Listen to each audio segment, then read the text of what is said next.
Bonjour à tous, ravi de vous retrouver pour cette nouvelle interview consacrée à l'IA générative et ses impacts sur les directions juridiques. Puisqu'en effet, à l'aube de l'avènement de cette nouvelle technologie disruptive, nombreuses sont les questions, notamment sur l'évolution propre à chacun des métiers, mais il nous a également paru intéressant de poser des questions et d'envisager les impacts qu'elles pourraient avoir sur les relations entre ces différentes professions, notamment sur la relation conseil et direction juridique.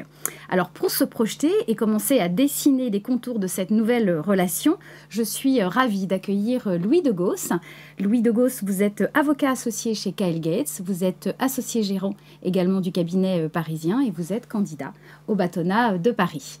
Je suis également ravie d'accueillir Philippe Métou, vous êtes directeur juridique et directeur de la compliance du groupe SNCF et vous êtes conseiller d'État. Merci à tous les deux de répondre à mes questions. Merci. Première question, avez-vous déjà envisagé au sein de vos structures respectives des impacts potentiels de l'IA générative sur la nouvelle relation avocat-conseil juridique? En d'autres termes, Louis de Goos, est-ce déjà un sujet sur la table sur lequel se penchent les associés du cabinet? Oui, très clairement oui. Sur les deux niveaux, le niveau technologique et le niveau relation client, naturellement. Au niveau technologique, le cabinet est en train de mettre en place un outil maison pour garantir justement à la fois une qualité de service et une sécurité de service à nos clients. Donc quand je dis outil maison, c'est à partir de nos propres bases de données, de nos dossiers, bien sûr anonymisés, bien sûr conformes au secret professionnel, qu'on met en place effectivement une IA générative qui va pouvoir effectivement travailler sur notre base de données de façon fermée, en aussi sécurisant les serveurs qui stockeront à la fois les informations, mais aussi le moteur génératif de l'IA. Et puis sur la relation client, effectivement aussi, on met en place... alors là, c'est une documentation juridique, je me tourne un peu vers Philippe Métou, parce que on ne fera rien sans l'accord des clients. Et ça, c'est le point le plus important. Et c'est là où moi, je suis persuadé que cette intelligence artificielle générative, finalement, ça n'est pas que la machine, ça va être beaucoup l'humain, parce que ça va nous obliger, avec les clients, à en parler, à savoir comment on l'utilise, qu'est-ce qu'on en fait. C'est très important parce que les clients ont eux-mêmes, eux aussi, des informations confidentielles, ont eux aussi des chartes internes. Donc, et Philippe Métou est directeur de la compliance, donc il sait ça parfaitement bien aussi. Il faudra que tout ça soit en conformité, à la fois avec les règles et à la fois avec la volonté du cabinet et la volonté des clients. Donc déjà une réalité au sein au sein du cabinet. Oui, oui. Côté entreprise, Philippe Métou, est-ce déjà un sujet qui est également sur la table? Est-ce que les juristes ont déjà des attentes envers cette nouvelle relation qui peut se dessiner avec les cabinets? Je ne suis pas certain que ça bouleverse la relation. Tout dépend un peu d'ailleurs du mode de fonctionnement qu'on a avec le cabinet d'avocats qu'on choisit dans tel dossier. À SNCF, on a un mode de travail qui est extrêmement collaboratif. C'est-à-dire on est vraiment dans une forme de coproduction, à la fois de la stratégie, mais également des écritures. On peut concevoir que lorsqu'un dossier naît, on dit à l'avocat, bon, écoutez, voilà le dossier, revenez me voir dans 15 jours, puis vous me direz ce que vous en pensez. Ce n'est pas du tout le mode de travail qu'on met en place. D'abord pour une raison très simple, c'est que nous sommes dans une entreprise à très haute technicité, et que donc il faut que notre avocat comprenne comment l'entreprise fonctionne, et ce sont des mois, voire des années d'apprentissage. C'est pourquoi nous restons très fidèles à nos cabinets d'avocats, parce qu'une fois que nous avons fait cette formation, nous avons besoin du retour sur investissement, si j'ose dire. Et puis ensuite, on a besoin d'échanger, à la fois sur les aspects techniques, et nos ingénieurs nous y aident, mais également sur les aspects juridiques. Beaucoup de mes collaborateurs sont d'anciens avocats et plutôt de très grande qualité. Et donc, ils savent très bien parler à nos avocats. Ça se fait de façon très fluide, des échanges très fertile pour la mise en œuvre de la stratégie, des écritures, etc. Et donc, l'outil IA, de mon point de vue, va raccourcir certaines périodes de temps nécessaires à l'étude du dossier, mais ne va pas forcément changer la relation avec notre cabinet d'avocats. D'accord. Très bien. Alors sur le plan humain, peut-être côté cabinet d'avocats, l'IA va incontestablement apporter des gains de temps significatifs sur les heures de recherche notamment. Est-ce une opportunité pour développer de nouveaux services envers les clients? Est-ce que finalement ces heures de recherche pourraient ne pas basculer vers des heures justement de conseil, de rendez-vous avec des clients qui seraient évidemment bien plus valorisables? Ah ben oui, certainement. Philippe Métou vient de parler de co-construction. C'est effectivement comme cela que nous, au cabinet, nous voyons les choses avec nos clients. Pas que la SNCF, il y en a d'autres aussi qui ont cette même approche.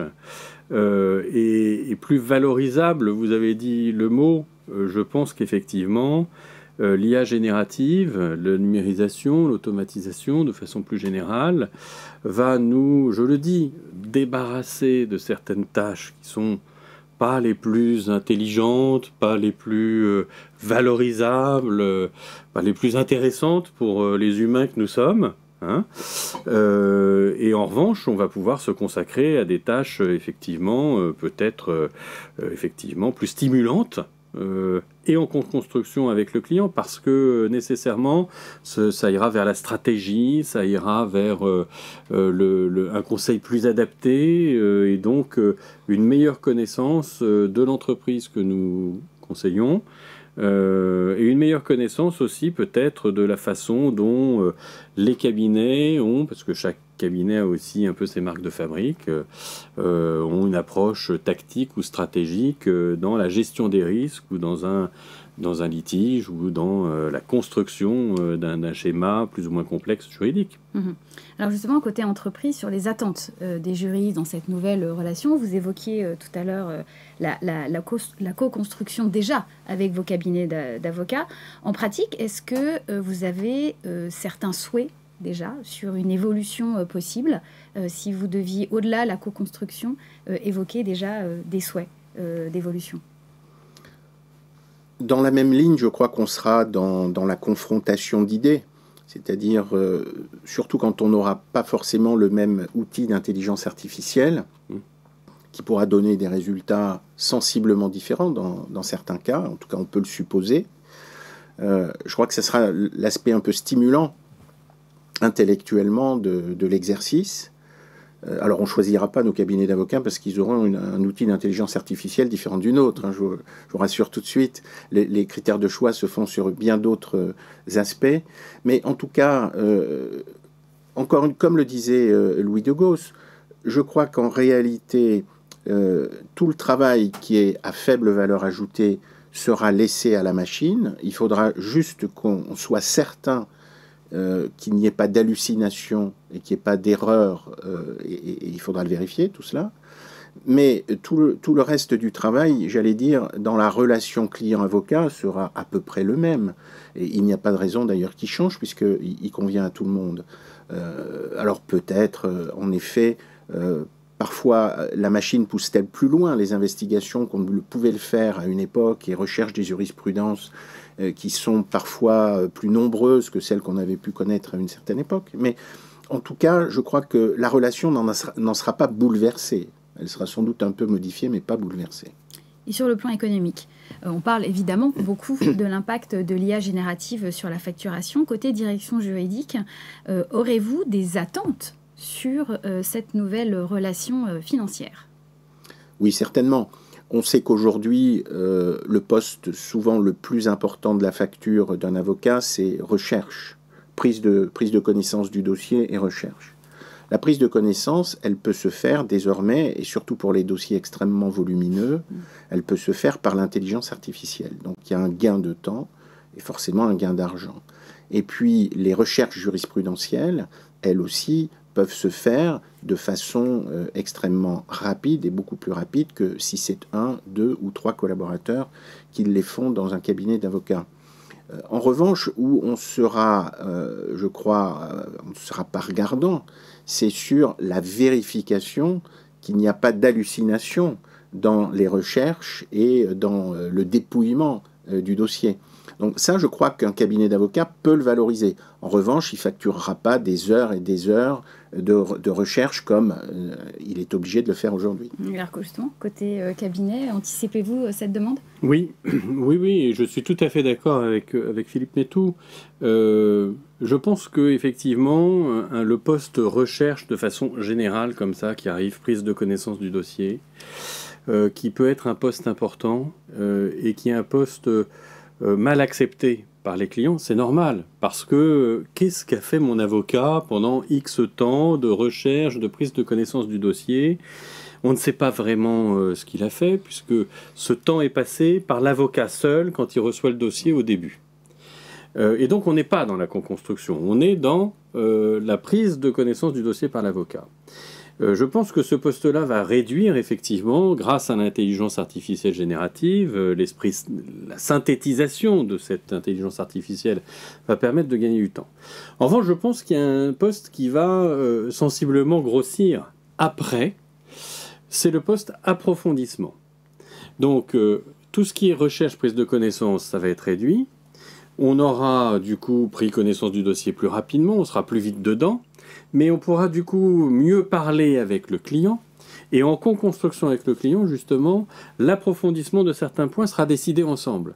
Donc, il va y avoir un grossissement de ce poste, mais il sera beaucoup mieux accepté par le client, puisque le client saura que oui, j'ai dit à mon avocat qu'il faut approfondir ce point-là ou ce point-ci. Pourquoi ? Parce que effectivement, l'intelligence artificielle va nous faire une belle synthèse, va nous compiler un tas d'informations, mais pour autant, la stratégie, l'idée, la créativité, exactement, ça, elle ne va pas nous le donner. Et ça, il faudra que les avocats soient là et répondent présents à ce type de conseil. C'est cet accompagnement-là, je pense, que les clients, les justiciables vont vouloir. La stratégie, l'intuition. Voilà. Les avocats. Exactement. Absolument. Sur le plan technologique, certaines directions juridiques commencent à exiger des informations, en tout cas une certaine transparence, sur les outils d'IA générative utilisés par leurs avocats. En effet, à l'heure où la reconnaissance de la confidentialité de l'avis des juristes d'entreprise est encore un débat, elles souhaitent s'assurer que les informations qu'elles pourraient transmettre ne vont pas être divulguées par des IA génératives peu scrupuleuses en matière de sécurité. Justement, est-ce déjà une réalité, ce point-là, au sein de la direction, au sein du groupe SNCF ? Alors, c'est une réalité dans le cadre, j'allais dire, d'un risque de conflit d'intérêts, mais globalement, je crois qu'il ne faut pas pousser non plus trop loin les exigences en la matière. On a tous besoin que nos cabinets d'avocats répondent à un certain nombre de questions qu'on se pose. Je ne vois pas pourquoi ils n'apporteraient pas, avec un outil plus performant, un même type de réponse à d'autres clients à partir du moment où il n'y a pas de conflit d'intérêt entre les situations de ces deux clients. Donc, il ne faut pas non plus trop raidir ou cristalliser les situations. Les avocats sont des professions libérales. Il faut quand même leur laisser cette possibilité de rester des libéraux dans l'âme et qu'ils apportent leur service à leurs clients avec une déontologie qui leur est propre et qu'on n'a pas à surajouter, me semble-t-il en tout cas, qui suis-je pour en parler peut-être, mais surajouter des règles déontologiques supplémentaires à partir du moment où celles qui régissent l'outil IA elles-mêmes sont respectées. Et justement, côté cabinet, c'est une tendance aussi que vous voyez apparaître, alors au sein de vos cabinets, mais peut-être aussi auprès de vos confrères lors de votre campagne ? Oui, bien sûr. Oui, en visitant plusieurs cabinets, en parlant à de nombreux confrères lors de la campagne. Moi, je dirais qu'il y a 2 points très importants pour les avocats. Il y a la déontologie, encore et toujours, vous allez me dire, mais bien sûr, les avocats sont tenus par cette déontologie et c'est pas pour rien. Donc, et je suis d'accord avec Philippe Métou, les règles déontologiques que nous avons régleront la plupart, si ce n'est à peu près tous les problèmes relatifs à la confidentialité, à l'intégrité des données. Nous devons garantir ça aux clients, donc il va falloir s'adapter au monde numérique pour garantir cette confidentialité. Il y a un deuxième point que je vois, et là peut-être justement Philippe Métou ne le voit pas parce que vous avez une équipe qui est peut-être plus grande que... je ne pense pas qu'il y ait de cabinet d'avocats en France qui soit aussi nombreux que votre équipe à la SNCF. Donc on a d'autres problèmes, les avocats, qui s'appellent la cybersécurité. Et là, pour le coup, je vois effectivement que au niveau de la profession et même au niveau ordinal, pour moi, c'est important. Il va falloir rehausser, garantir le niveau de cybersécurité des cabinets. Certains cabinets sont déjà à un niveau important. Pour d'autres, c'est encore une terra incognita, mais il va falloir effectivement garantir cela. Je pense que l'ordre a beaucoup à apporter, à proposer à tous les avocats pour qu'il y ait, en tous les cas, une unification et qu'il n'y ait pas de rupture dans la chaîne du froid, si j'ose dire, entre cabinets d'avocats. Donc tout le monde y a intérêt à ce que la profession, de façon globale, ait un très bon niveau de cybersécurité pour garantir effectivement aux clients que les informations qu'ils nous donnaient hier, et nous étions un coffre-fort d'informations, continuent en termes d'informations numériques cette fois-ci, dans nos propres cabinets aussi. Alors j'abonde parfaitement dans ce sens. J'ai été surpris lorsque nous avons lancé notre dernier référencement d'avocats il y a 2 ans, du fait que certains très grands cabinets français et très grands cabinets de la place de Paris ne passaient pas la qualification en termes de cybersécurité et en termes de critères environnementaux. Et beaucoup se sont retrouvés éliminés d'emblée par notre direction des achats parce qu'ils n'avaient pas pris en compte cette dimension nouvelle de la profession et qui, évidemment, pour une entreprise qui détient des secrets soit de fabrication, soit des secrets contractuels, représente un poste très important. Et je suis tout à fait d'accord avec vous. Il y a beaucoup de progrès à faire encore dans ce domaine. Pour conclure, en 2 mots, qu'est-ce qui, selon vous, ne sera plus et qu'est-ce qui devra être? Louis de Gauss. Je ne sais pas si j'ai 2 mots. Je dirais ce qui ne sera plus... 3 mots à chaque fois. Ce qui ne sera plus compilation, synthétisation, vulgarisation. Ça, je pense que la machine saura mieux faire que l'humain. D'ailleurs, pardon, je suis un peu long dans ma réponse, mais je considère que c'est plus normal aujourd'hui de sélectionner les avocats à l'école d'avocats en faisant faire une note de synthèse. Je pense que la note de synthèse, aujourd'hui, l'IA générative le fait mieux et le fera mieux que l'humain. On ne peut pas concurrencer une machine qui sait lire des millions de documents en quelques minutes par rapport à un humain qui a besoin d'heures entières pour prendre connaissance de tout ce qui sort tous les jours, l'inflation législative, etc. Et puis, ce qui devra être, 3 mots aussi, alors c'est peut-être pas des mots très nouveaux, mais je dirais analyse, stratégie, idée. Côté entreprise ? Alors je crois que ce qui ne sera plus, ou ce qui sera moins en tout cas, ça sera ce travail un peu rébarbatif, répétitif et sans grande valeur ajoutée. Et ça, je crois qu'il y a lieu de s'en réjouir. C'est aussi, il faut se le dire, une forme d'aspect de formation. On a tous passé dans notre vie professionnelle, y compris peut-être dans notre vie étudiante, mais dans notre vie professionnelle, on a tous passé un certain temps à faire des travaux un peu rébarbatifs, sans grande valeur ajoutée, mais ça faisait partie de notre formation.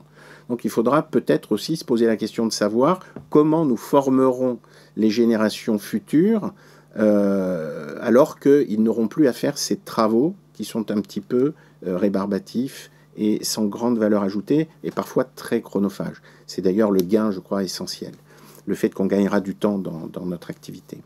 Et puis, ce qui sera, je pense, et en tout cas je l'espère, c'est beaucoup plus d'intérêt, beaucoup plus d'excitation dans l'élaboration de la stratégie, parce que justement, on n'aura plus qu'à se focaliser que sur les points les plus importants, les plus cruciaux, les plus stratégiques de notre métier, et donc ça devrait le rendre encore plus attractif.